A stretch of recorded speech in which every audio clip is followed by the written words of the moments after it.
कईयों लोगों ने इसका विरोध किया, लेकिन आप सबका प्यार मुझे यहाँ तक खींच लाया मेरे मित्रों। यहाँ आने से कोई ताकत मुझे रोक नहीं पाई। मित्रों, हम जब तक जिएंगे, लव जिहाद हो, धर्मांतरण हो, गौ हत्या हो, इसको रोकने के लिए हम सरकार से डिमांड करते रहेंगे और कार्य करते रहेंगे। ये आज हमें संकल्प लेने की आवश्यकता है मेरे भाइयों। आज महाराष्ट्र का हर वो नौजवान बहुत भाग्यशाली है मेरे मित्रों। महाराष्ट्र का हर वो नौजवान बहुत ही भाग्यशाली है, क्योंकि तुम लोगों ने ऐसी धरती पर जन्म लिया है जहां पर छत्रपति शिवाजी महाराज का जन्म हुआ मेरे भाइयों। औरंगजेब हिंदुओं पर अत्याचार करना, मंदिरों को तोड़ना, हिंदुओं का धर्मांतरण करना, यही औरंगजेब का एक संकल्प था मेरे मित्रों। मैं आपको एक वाक्य बताना चाहूंगा। औरंगजेब की सेना हर मंदिर को तोड़ रही थी, लेकिन एक मंदिर को छुपा कर गांव के लोगों ने रखा था। उस मंदिर में पूजा करने के लिए कैसे बचा। उस मंदिर को तोड़ने से पहले मेरे मित्रों, उस शिवलिंग के ऊपर गौ मांस के टुकड़े डालते हैं। उस मंदिर पर मूत्र विसर्जन करते हैं ये हरामी। उस मंदिर को खंडित करते हैं और वो छोटी सी लड़की देखकर रोते रहती मेरे मित्रों कि मेरे शंकर भगवान की प्रतिमा पर इतना जुल्म, मेरे भगवान शिवलिंग की प्रतिमा पर गौ मांस के टुकड़े फेंके जा रहे हैं। तो वही छोटी सी लड़की एक प्रतिज्ञा करती है मेरे भाइयों।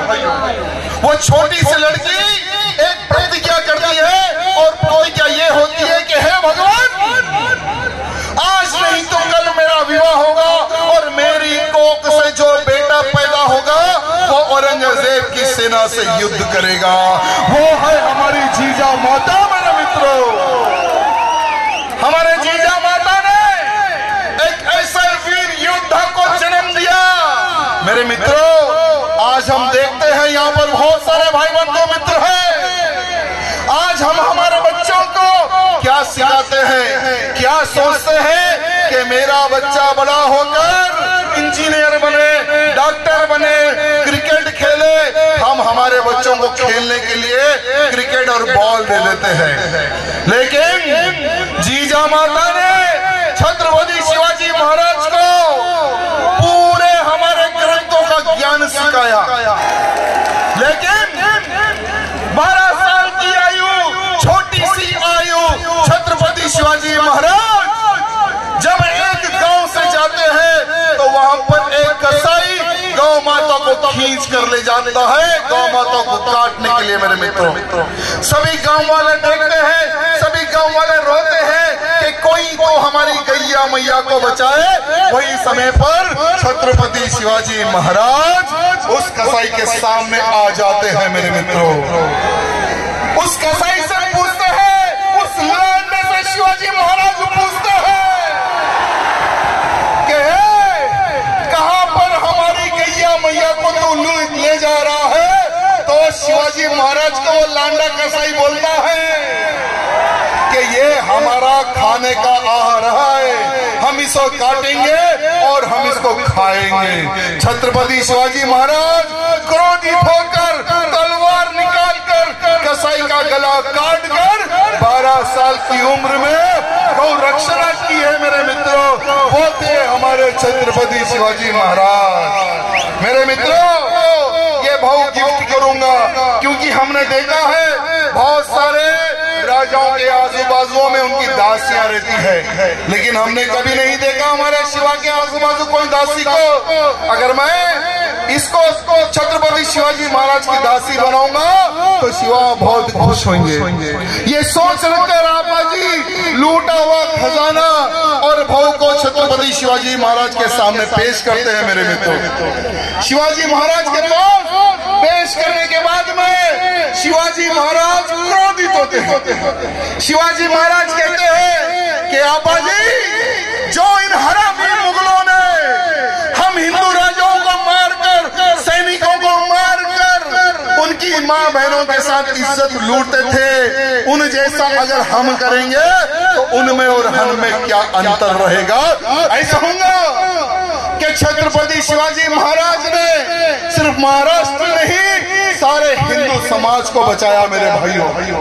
अरे काशी की कला जाती, मथुरा मस्जिद होती, अगर शिवाजी ना होते तो हर हिंदू की सुन्नत होती मेरे हिंदू भाइयों, हर हिंदू की सुन्नत होती। लेकिन छत्रपति शिवाजी महाराज का युद्ध देखकर औरंगजेब तड़पड़ा रहा था। औरंगजेब सोच रहा था कि ये एक हिंदू राजा जो मेरी नाक में दम करके रखा था, अगर शिवाजी को जो कोई भी पकड़ कर लाएगा, जो चाहे वो दे दूंगा, जिसको जितना मुंह मांगा इनाम चाहिए वो दे दूंगा। औरंगजेब अपने मामा आदिल शाह को कहता है कि किसी भी हाल में शिवाजी को पकड़ो। तो आदिल शाह एक बड़ा मीटिंग लगा के कहता है कि जो भी शिवा को पकड़ के लाएगा उसे मुंह मांगी इनाम दिया जाएगा। तो किसी की गाड़ में दम नहीं थी और शिवाजी को पकड़ने सामने आए, किसी में दम नहीं थी मेरे मित्रों। लेकिन एक व्यक्ति सामने आता है और ये कहता है कि मैं शिवा को पकड़ के लाऊंगा। वो व्यक्ति का नाम है अफजल खान मेरे मित्रों। अफजल खान कहता है कि मैं शिवा को पकड़ के लाऊंगा। तो आदिल शाह कहता है कि तू अगर वो काम कर दे तो जितने चाहे उतने किले, जितने चाहे उतने सोने चांदी हम तुझे दे देंगे। जब अफजल खान एक मुल्ले के पास जाता है और उस मुल्ले को पूछता है कि मैं शिवा को पकड़ने जा रहा हूँ, तो वो मुल्ला, वो मुर्शिद कहता है कि बेटा तू एक आंधी से टकराने जा रहा है और उस आंधी से टकराने वाला आज तक जिंदा नहीं बचा और तू भी मरने वाला है। अब अफजल खान धर्म संकट में फंस जाता है।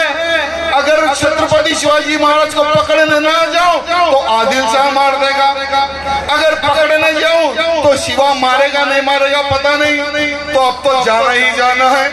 तो अफजल खान को पता है कितनी बीवियां थी? 63, 60 में 3 उसकी बीवियां।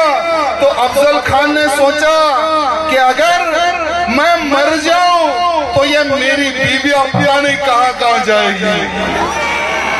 तो सारी की सारी बीवियों को मार देता है, मार के वो शिवाजी महाराज को पकड़ने जाता है।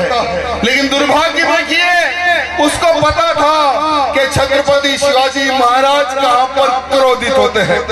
छत्रपति शिवाजी महाराज की जान पब्लिक जनता थी, हिंदू जनार्दन था, मठ मंदिरें थी। अफजल खान ने गांव के लोगों को, हिंदुओं को लूटना प्रारंभ किया, मठ मंदिरों को तोड़ना प्रारंभ किया, पंढरपुर का पंढरीनाथ मंदिर को तोड़ दिया, तुलजा भवानी माता को मंदिर को तोड़ दिया।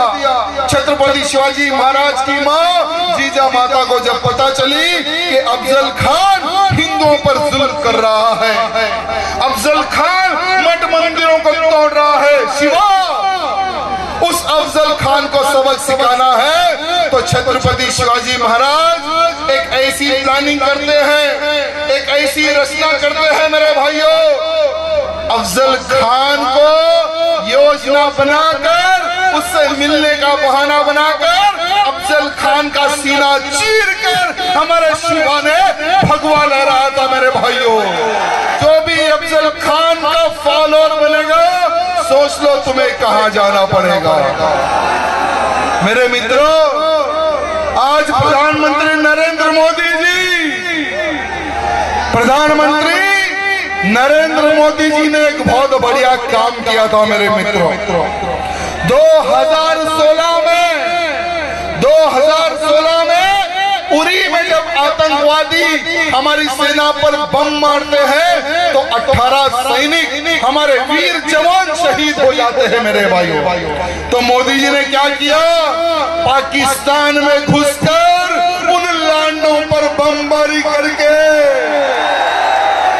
उन हरामी लांडों पर बमबारी करके उन शहीद जवानों का बदला हमारे प्रधानमंत्री मोदी जी ने सर्जिकल स्ट्राइक करके लिया है। मेरे भाइयों, आपको पता है कि ये सर्जिकल स्ट्राइक वाला आइडिया मोदी जी में कहां से आया? छत्रपति शिवाजी महाराज से प्रेरणा ली है उन्होंने। छत्रपति शिवाजी महाराज ने शाही खान के ऊपर सर्जिकल स्ट्राइक किया था। मेरे भाइयों, शाही खान पर जब शाही खान छत्रपति शिवाजी महाराज को पकड़ने के लिए हजारों की सेना लेकर जब पुणे के लाल महल क्षेत्र में रहता था, वो आकर नाक में दम करके रखा था हमारे शिवा ने उसकी भी। 3 साल तक शाही खान ने शिवाजी महाराज को पकड़ना तो दूर छुआ तक नहीं शाही खान ने, लेकिन छत्रपति शिवाजी महाराज ने सोचा कि अब ये हरामी लांडे को तो सबक सिखाना ही है। तो छत्रपति शिवाजी महाराज ने एक बारात के लिए, एक परवानगी के लिए लाल महल में अपने सैनिकों भेजते हैं और परमिशन लेते हैं बारात ले जाने के लिए। मित्रों, बारात के साथ साथ में उनके अब्बा हमारे शिवाजी महाराज भी चले जाते हैं। रातों रात तांडव मचा देते हैं लाल महल के अंदर। जहां पर शाही खान सो रहा था, वहां पर छत्रपति शिवाजी महाराज काल बनकर पहुंच जाते हैं। मेरे मित्रों, काल बनकर। मित्रों, हमारे राजा महाराजाओं ने बहुत सारी गलतियां की। क्या गलतियां की? दुश्मन को जिंदा छोड़ देते थे, लेकिन हमारे छत्रपति शिवाजी महाराज कभी ये गलती उन्होंने नहीं की। दुश्मन को पकड़ के कभी उन्होंने जिंदा नहीं छोड़ा। पकड़ा हुआ दुश्मन को चीरने वाले हमारे छत्रपति शिवाजी महाराज। मेरे मित्रों, छत्रपति शिवाजी महाराज ने अफजल खान की गर्दन काटकर प्रतापगढ़ के किले पर लटकाया था। मेरे मित्रों, क्यों? क्योंकि आने वाले समय में जो कोई भी मुगल या जो कोई भी मुल्ला अगर छत्रपति शिवाजी महाराज के तरफ भी अगर देखेगा तो ये अफजल खान का कटा हुआ सर देखकर समझ जाएगा कि मैं गलत जगह पर जा रहा हूं। मेरे मित्रों, आज हम छत्रपति शिवाजी महाराज के वीरता को याद करते हैं। आज हम छत्रपति शिवाजी महाराज के बारे में सुनते हैं। मेरे मित्रों, आज हम ऐसे वीर को भी याद करने की आवश्यकता है जिन्होंने रक्त बहाया है लेकिन अपना धर्म नहीं बदला। मेरे मित्रों, आज हम देख रहे हैं कि बहुत सारे महाराष्ट्र के हर गांव में धर्मांतरण हो रहा है। चंद पैसे के खातिर, चंद दबाव के खातिर हमारा हिंदू अपना धर्म बदल रहा है। मेरे मित्रों, यहाँ पर जितने भी मेरे छत्रपति शिवाजी महाराज के मामले हैं, ये कहानी हर वो गांव के नौजवान को बताना है। लेकिन दुर्भाग्य है, अरे हमें तो अपनों ने लूटा, गैरों में कहाँ दम था। अरे वो समय पर भी हमारे ही कुछ हरामियों ने संभाजी महाराज के बारे में इंफॉर्मेशन औरंगजेब को दे देते हैं कि इस गांव में, इस क्षेत्र में संभाजी सिर्फ 500 की सेना लेकर आता है और आता है गांव के लोगों से मिलता है। अरे संभाजी महाराज को जब औरंगजेब की सेना पकड़ के ले जाती है, मेरे मित्रों, भूतो ना भविष्य, ये ना आपको भूलना है और ना ही आने वाली आपकी 7 पुश्तों को भूलने देना है। मेरे मित्रों, कि कितना अत्याचार इन हरामी लांडे औरंगजेब ने हमारे संभाजी महाराज पे किया था, वो कभी नहीं भूलना। मेरे भाइयों, संभाजी महाराज को हर दिन उनके शरीर का एक अंग काटते थे, कहते थे कि इस्लाम कबूल कर, इस्लाम कबूल कर। हमारे संभाजी ने क्या कहा था? छत्रपति शिवाजी महाराज का बेटा हूँ, मर सकता हूँ, लेकिन मेरा इस्लाम कबूल नहीं कर सकता। ये था हमारे संभाजी राजे। मेरे मित्रों,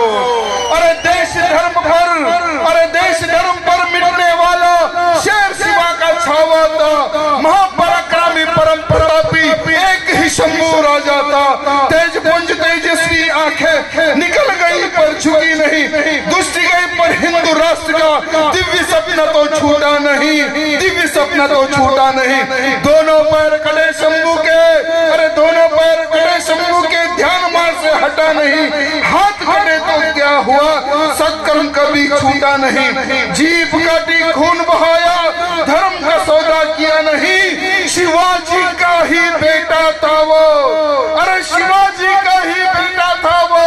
गलत राह पर चला नहीं, गलत राह पर चला नहीं।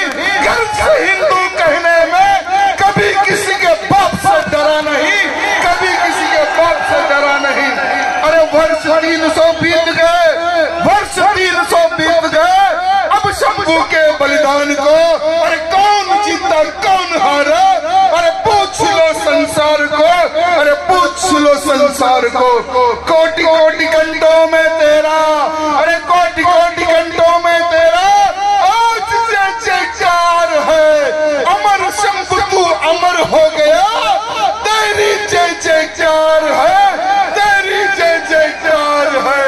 भूतो न भविष्य, मैं हर वो नौजवान को आज ये कहना चाहूंगा कि आपको वड़ू जाना है मेरे भाइयों, आपको वड़ू जाना है। संभाजी महाराज की समाधि है, समाधि पर मस्तक रख के ये कसम खाना है कि हे संभाजी, हम जब तक जीवित रहेंगे देश धर्म समाज की रक्षा के लिए कार्य करते रहेंगे। जो बलिदान तुमने दिया है आने वाले समय में वो बलिदान हम भी देंगे, वो बलिदान हम भी देंगे। मेरे मित्रों, छत्रपति शिवाजी महाराज जितने शूरवीर थे उनसे ज्यादा शूरवीर हमारे संभाजी महाराज थे मेरे मित्रों। अरे हमारे छत्रपति शिवाजी महाराज ने 370 किलो पर कब्जा किया इन औरंगजेब की सेनाओं को मार मार के। आज उन 370 किलो में से कितने किले सुरक्षित है, मैं आज सरकार से पूछना चाहता हूँ। लगभग 100 किलो पर ये लोगों ने कहीं पर या मस्जिद बना दी है या किसी फकीर की दरगाह इन्होंने बना दी है। मैं एएसआई डिपार्टमेंट से ये निवेदन करना चाहता हूँ कि जितने किलो पर कब्जा हुआ है उसका सर्वे करे। और हमारे मुख्यमंत्री जी और हमारे होम मिनिस्टर जी से निवेदन करना चाहता हूँ, क्योंकि ये काम कर सकते हैं, इन पे हमें विश्वास है। हमारे एकनाथ शिंदे और हमारे देवेंद्र भैया जी से निवेदन है कि जिन जिन छत्रपति शिवाजी महाराज के किलों पर इन लोगों ने कब्जा किया है उन सभी किलों को मुक्त करवाए। अरे जैसा प्रतापगढ़ किले से अफजल खान की खबर बढ़ रही थी उसको आपने छोटा किया। अरे सारे किलों से जो इनलीगल जो इंक्रोचमेंट है उन सभी को हटाए। ये हमारे मुख्यमंत्री जी और हमारे होम मिनिस्टर जी से निवेदन करना चाहता हूँ। मेरे भाइयों, भारत देश आज आगे बढ़ रहा है। बहुत ही जल्द हमारा भारत देश में एक कानून पास होने वाला है, यूनिफॉर्म सिविल कोड। अगर ये यूनिफॉर्म सिविल कोड यानी यूसीसी अगर लागू हो जाता है तो इस देश में किसी और का कानून नहीं चलेगा। देश में एक देश और एक कानून चलेगा, किसी शरिया का कानून नहीं चलेगा, बाबा साहेब अम्बेडकर जी का कानून चलेगा मेरे मित्रों। और ये कानून को कोई बदल नहीं सकेगा। साथ ही साथ CAA और NRC भी लागू होने वाला है हमारे देश में। अरे जो पाकिस्तान, अफगानिस्तान, ईरान, इराक से बहुत सारे हिंदुओं को मार मार के भगाया है, भारत में बहुत सारे हिंदू वहां से आए हैं, उनको CAA कानून के तहत भारत देश की नागरिकता दी जाएगी मेरे मित्रों। साथ ही साथ बांग्लादेश, म्यांमार, बहुत सारे क्षेत्र से रोहिंग्या पूरे भारत देश में आकर छुपे हुए हैं। अरे हमारे महाराष्ट्र में भी बहुत सारे रोहिंग्या के छुपे हुए हैं। जो परसों मीरा बंदर में जो गड़बड़ हुई है ना, वहां पर भी हमने सुना है कि बहुत सारे रोहिंग्या वहां पर भी छुपे हुए हैं।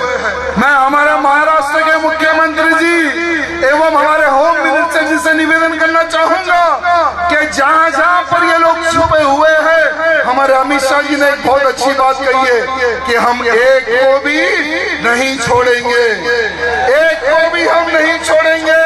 जितने छुपे हैं उनको जहां से आए हैं उनको वहां भिजा देंगे, ये हमारे अमित शाह जी ने कहा है। मेरे मित्रों, ये जो रोहिंग्या है ये देश के लिए और हमारे देश की सुरक्षा के लिए हानिकारक है। मेरे मित्रों, बहुत बड़ा हानिकारक है। यहाँ पर बहुत सारे मेरे राम भक्त उपस्थित है। हर वो राम भक्त का एक सपना था कि अयोध्या में भव्य राम मंदिर बने। कितने लोगों का सपना था? सब चाहते थे ना कि अयोध्या में राम मंदिर बने। अरे अयोध्या में राम मंदिर बना है, आसमान को छूने वाला अयोध्या में राम मंदिर बना मेरे मित्रों। लेकिन उस राम मंदिर निर्माण के लिए कईयों हमारे कार सेवकों ने अपने प्राणों का बलिदान दिया, कईयों ने गोली खाई, तब जाकर अयोध्या में भव्य राम मंदिर बना है मेरे मित्रों। अयोध्या में राम मंदिर बना है।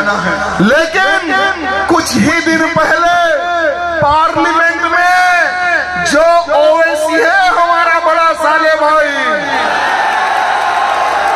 वो ये कहता है कि बाबरी मस्जिद थी, बाबरी मस्जिद है और बाबरी मस्जिद रहेगी, बाबरी मस्जिद जिंदाबाद के नारे उसने पार्लियामेंट में लगाए हैं।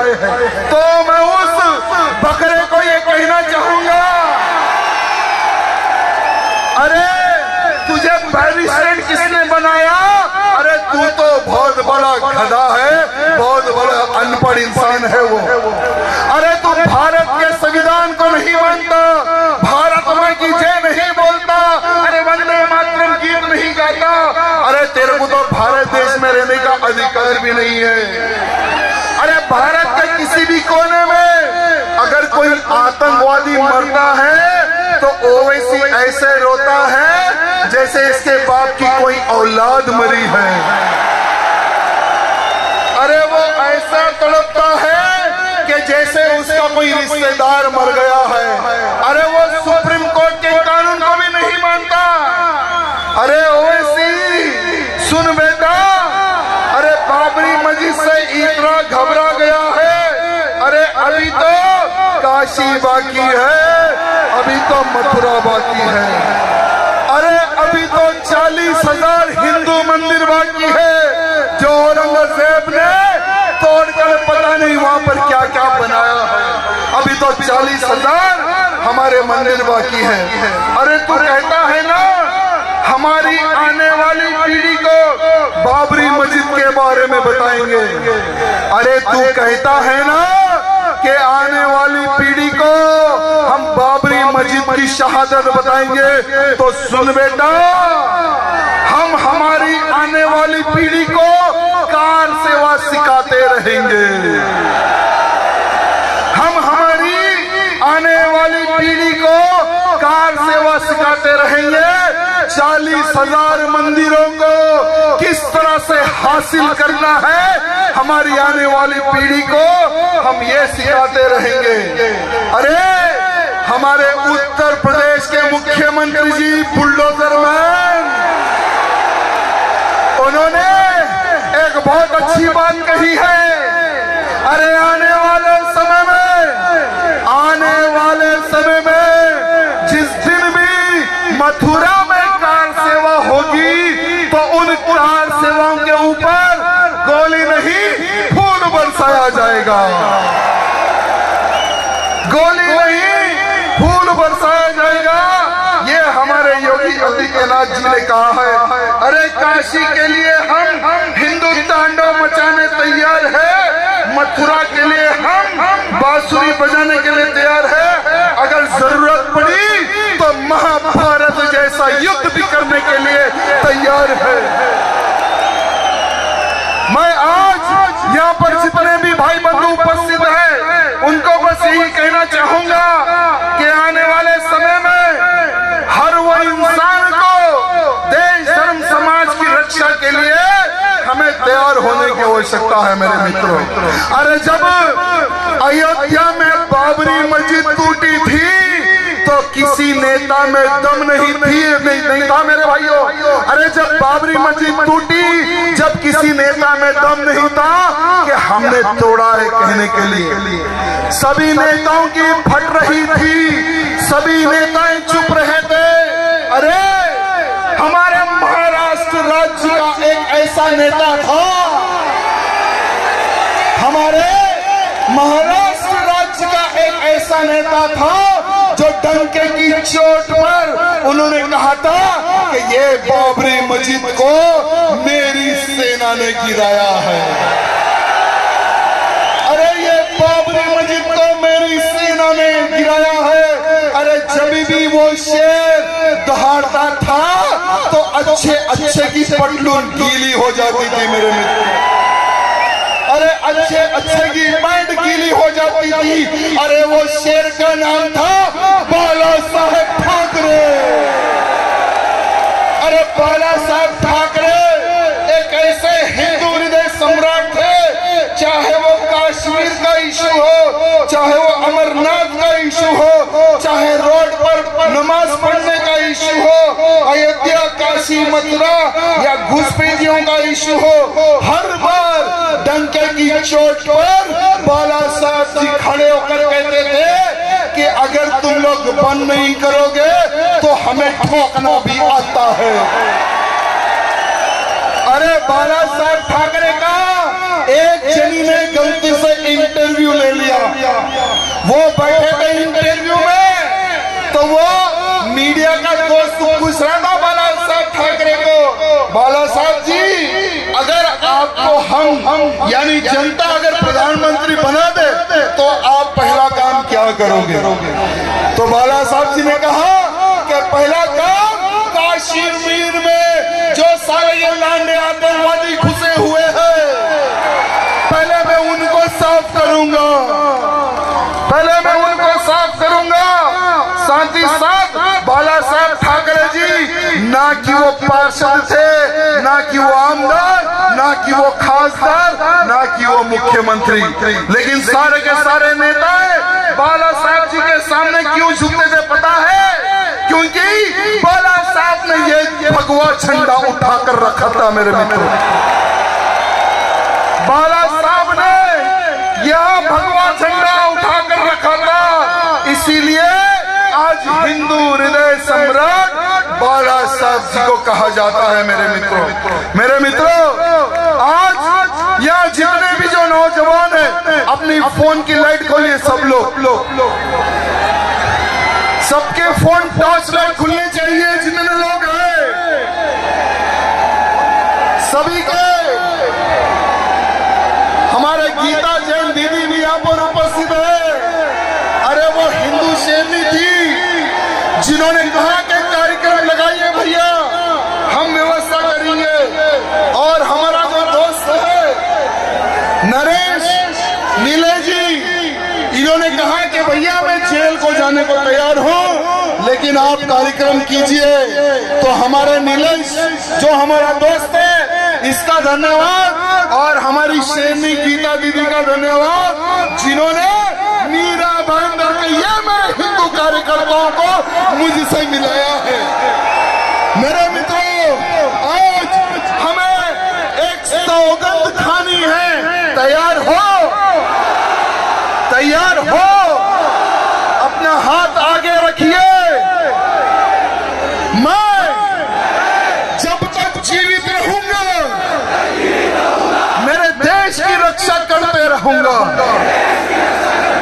मैं जब तक जीवित रहूंगा मेरे धर्म की रक्षा करते रहूंगा। मेरे महाराष्ट्र राज्य में लव जिहाद हो, धर्मांतरण हो, गौ हत्या हो, इसके विरुद्ध मैं लड़ाई लड़ते रहूंगा। मैं जब तक जीवित हूं किसी प्रकार की कोई गलत चीज अपने शरीर में आने नहीं दूंगा। शस्त्र विद्या सीखूंगा,